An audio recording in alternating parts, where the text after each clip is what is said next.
मागच्या व्लॉगमध्ये तुम्हाला दाखवलेलं हे सुंदरसे फ्लॉवर पॉट्स आम्ही घेतलेले आहेत आणि हा माझ्याकडनं तुटून गेला लिटरली आणि आईला माहीत नाही पडणार असं तर होणारच नाही आहे. आईला पण माहीत पडलं, मला कल्ला पण मिळाला.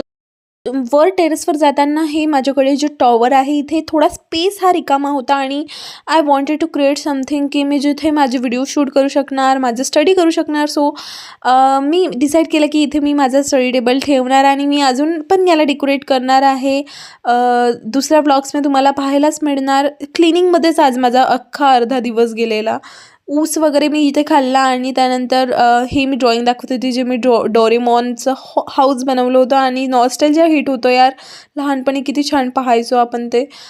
सो इथे मी आता क्लिनिंग केली आहे टेबलची आणि त्यानंतर थोडं सामान सेटअप केलं आणि असं काही माझं वाटत होतं हा space. That was it for. मला कसं वाटलं कॉमेंटमध्ये नक्की सांगा. Follow for more.